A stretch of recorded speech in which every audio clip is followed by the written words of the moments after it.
कार्यकाल भी रहे हो, तो वर्तमान में कड़ा विकास चले।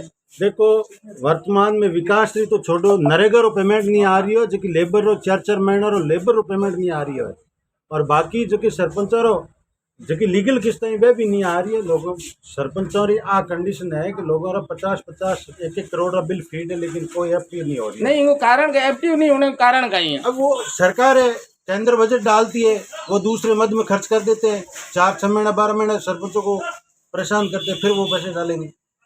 ये नहीं तो राजस्थान सरकार तो कह रही है कि हमने तो जितने भी सरपंचों को पूर्व में पेंडिंग समस्याएं थी उनका समाधान कर रहे हैं। बिल्कुल समाधान तो करने की आश ही थी, क्योंकि भजन लाल जी सरपंच से सीएम बने हैं, तो हम लोगों को तो खुशी हुई कि भाई भजन लाल जी सरपंचों का विशेष ध्यान रखेंगे।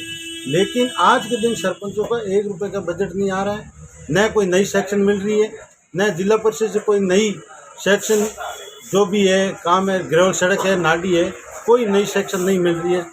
जो ये राज बनने के बाद भी जो पुरानी सेक्शन है उनके ऊपर काम कर रहे हैं। आप आऊ पंचायत समिति उपखंड है, वहाँ के सरपंच संघ अध्यक्ष है। आऊ जो पंचायत समिति है, आऊ तहसील है, इस क्षेत्र की सबसे बड़ी समस्या क्या है? इस क्षेत्र की सबसे बड़ी समस्या यह है कि यहाँ लाइट तो आती ही नहीं है साहब। अभी जहाँ अपन बैठे हैं यहाँ लाइट नहीं है, और अपन 2 घंटे से यहाँ बैठे हैं, लाइट नहीं है। अब मुख्यालय उपखंड मुख्यालय पे लाइट 3-3 4-4 घंटे कटती है, और ठीक है ये तो इंद्र भगवान की मेहरबानी है, नहीं तो इस बार किसानों के बुरे हाल हो जाते। सरपंच साहब, लाइट पूर्व शासन में भी कटती थी, किसान आंदोलन करते थे, लेकिन इतनी नहीं कटती थी। सिटी की लाइट बिल्कुल कम कटती थी, कोई कटने का नाम नहीं लेते थे। एक मुख्य बाजार है जहाँ मैं अभी गया, मुख्य बाजार के अंदर है भयंकर कीचड़ इसलिए है कि पहले गौरवपथ से रोड बनी, तब यहाँ के कुछ नेताओं ने अपने राजनीति के अप्रोच में इस रोड का लेवल खराब करके लेवल नीचे रखे। आज पूरा गांव एक तालाब की तरह बना हुआ है। बिल्कुल, और कोऑपरेटिव से लेके इधर है पूरे मार्केट श्री राम चौक से पूरा गांव गंदगी से अटा पड़ा है। बिल्कुल बिल्कुल अटा पड़ा है। लेकिन इसकी जो ये हमारे पूर्व विधायक कृष्णाराम जी है, वर्तमान सरपंच दिनेश जी है, गांव के कुछ लोगों ने मौजूद लोगों ने एमएलए साहब से बात की, जो ये ओसिया से कोलाइत रोड है ये बन रही थी, जो डामर सड़क बन रही थी, तो इस गांव के कुछ लोगों ने कहा कि नहीं, ये जो डामर नई बनी है कोलाइत ओसिया टू कोलाइत, इस हाईवे को ऊंचा उठवा देते तो। बिल्कुल कर रहे थे, बिल्कुल लेवल ले लिया था, एक्शन आईएन सब पूरी टीम ने यहाँ जांच देखा, पूरा लेवल चेक किया। उसके बाद में उन्होंने कहा भाई हम रोड बढ़िया बना देंगे आपकी, लेकिन थोड़ी बहुत समस्या ये आ रही थी कि उसकी चौड़ाई ज्यादा थी, और उस गांव के अंदर जो अतिक्रमण गांव की बसावट पुरानी है, लेकिन थोड़ा बहुत अतिक्रमण था। उसके बारे में चर्चा की तो गांव वालों ने भी मान लिया, तो आज नहीं तो कल हटेंगे। लेकिन ये डामर सड़क बन रही थी ओसिया से जो कोलाइत रोड है, ये बोजा से चौराहे तक पूरी डामर सड़क बन रही थी। गाँव वालों को उकसा के गाँव के लोगों ने कहा कि नहीं, यहाँ तो अपने सीसी रोड बननी चाहिए। सीसी रोड का बजट नहीं था, तो 2-3 महीने काम अटके रखा, फिर कह नहीं हमारे तो सीसी ही होनी चाहिए।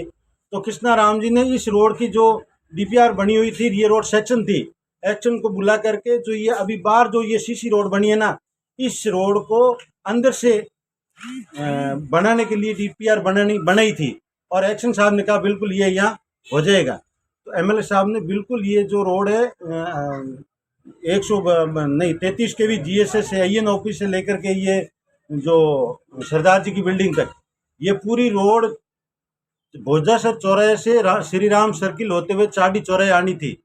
लेकिन राज चेंज होने के बाद में इन्होंने कार्यकर्ताओं ने कोई ध्यान नहीं दिया, न मंत्री जी के पास गए कि भाई ये जो सीसी रोड है हमारे अंदर कर दो, बाईपास नंबर रोड आराम से होती। एक सरपंच साहब में मुख्य मुद्दा हमेशा गरमाया रहता है कि आज अतिक्रमण हटा रहे हैं, ये कर रहे हैं। असली में क्या अतिक्रमण है, किसके अतिक्रमण है, कौन हटा रहा है, कौन बचा रहा है, और किसके अतिक्रमण हट रहे हैं? देखो अतिक्रमण आज के दिन आधा गांव अतिक्रमण में है जी, आधा गांव है जो गोचर के अंदर है।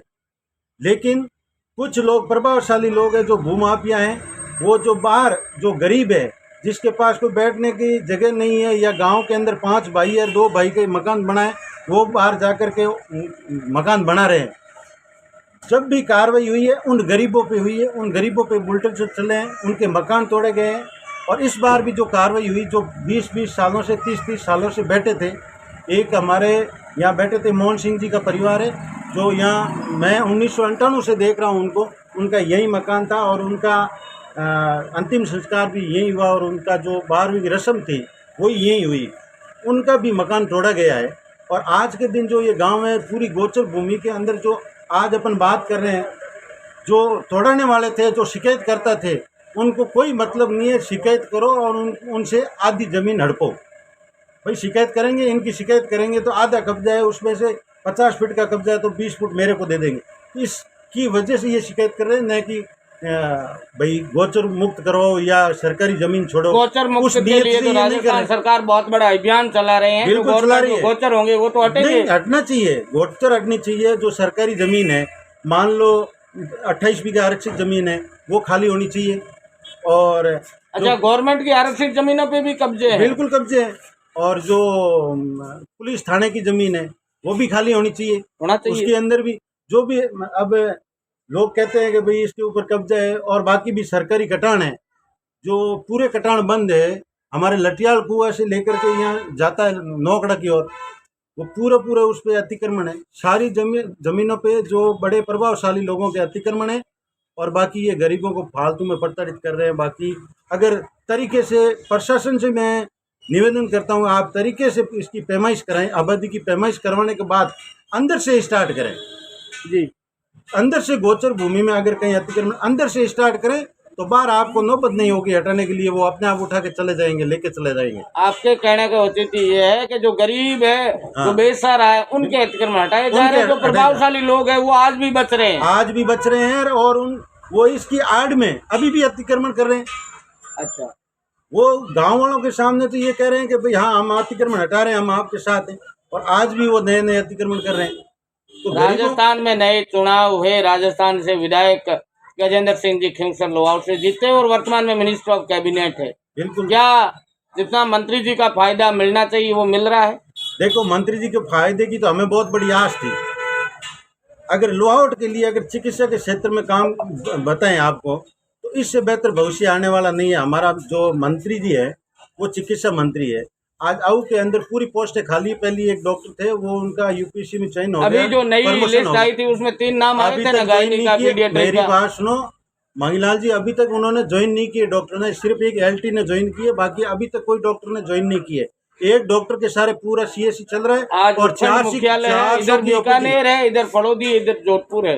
100-125 किलोमीटर की दूरी है। यदि कोई महिला प्रसव से पीड़ित होती है, उनको दिक्कत होती है। आऊ जो है ये बहुत बड़ा हब है। इसके अंदर जो ये सीएससी है, यहाँ कम से कम ये मानो 50-60 गांवों के लोग यहीं आते हैं और इनका आना जाना रहता है। और चारों तरफ से ये हाईवे से जुड़ा हुआ है। बीकानेर, जोधपुर। माननीय मंत्री जी को अवगत नहीं कराया इस बारे में? बिल्कुल मंत्री जी को अवगत कराया है। अखबार के माध्यम से, अखबारों में भी न्यूज इसकी छपी है कि भाई स्टाफ खाली है और सरकारी जो अस्पताल है वो राम भरोसे चल रहा है। लेकिन अभी तक कोई ज्वाइनिंग नहीं हुई है और पोस्टें खाली है। तो मेरा यही निवेदन है कि जो अगर चिकित्सा के मामले में अगर हो सके तो मंत्री जी को मैं कहूँगा कि थोड़ा बहुत आप आऊ की ओर ध्यान दें। बाकी मंत्री जी जो अभी जो पिछले बजट में जो घोषणा हुई, आऊ के लिए कुछ नहीं हुआ, 0 के बराबर है। मतलब जो आऊ को मिलना चाहिए वो मिला नहीं। बिल्कुल नहीं। स्टेडियम खेले, आशाएं अपेक्षाएं, क्या मुख्य मांग है जो माननीय मंत्री जी आपकी पूरी करवा सकते हैं? सबसे पहली मांग तो ये है कि हमारे आऊ के बाजार की रोड है वो सुदृढ़ की जाए, एक। और पहली। दूसरी ये है कि हमारे यहाँ ये जो किसानों को पर्याप्त बिजली मिले। और दूसरी बात, हमारे विकास की बात करें तो हमारे यहाँ खेल मैदान, स्टेडियम चाहिए हमें। और दूसरी हमारे कॉलेज की मांग है, बहुत बड़ा सरकारी कॉलेज नहीं है। सरकारी कॉलेज नहीं है और कृषि कॉलेज की हम मांग कर रहे हैं। बाबूराम जी, मैं पूछ रहा था, लंबे अरसे के बाद में एग्रीकल्चर के लिए आपके आऊ में जगह हुई और एग्रीकल्चर आज विषय है। बिल्कुल। और एग्रीकल्चर ये मैन कृषि हब है और कृषि हब में यदि एग्रीकल्चर के लिए कॉलेज होगा तो बालिकाएं पढ़ेगी और एग्री का अच्छा जानकारी होगी तो फसलें अच्छी होगी। ये पूरा मंगलाल जी ये वो एरिया है, ये पूरा कृषि एरिया है जी। चाहे कोई भी हो, यहाँ आऊ में जो जितने भी लोग बस रहे हैं, रह रहे हैं, जो जैन लोग हैं वो भी खेती करते हैं, राजपूत लोग हैं वो भी खेती करते हैं, जाट भी खेती करते हैं, हर जाति खेती करती है। खेती ही मुख्य धंधा है। खेती ही मुख्य धंधा है। खेती की वजह से ये आऊ डेवलप हुआ है। और आऊ में अगर कृषि कॉलेज खुले। खुले तो आऊ के लिए बहुत ही अच्छी खबर होगी। बहुत बहुत धन्यवाद सरपंच साहब। मैं चाहता हूं, मैं मेरा राज्य सरकार और माननीय गजेंद्र खींवसर से और निवेदन है सबसे बड़ी कि आप यहाँ कृषि संकाय के लिए यहाँ कॉलेज खोले ताकि लोगों को राहत मिल सके। मांगीलाल जाखड़, बोल मरुद्रा, आऊ।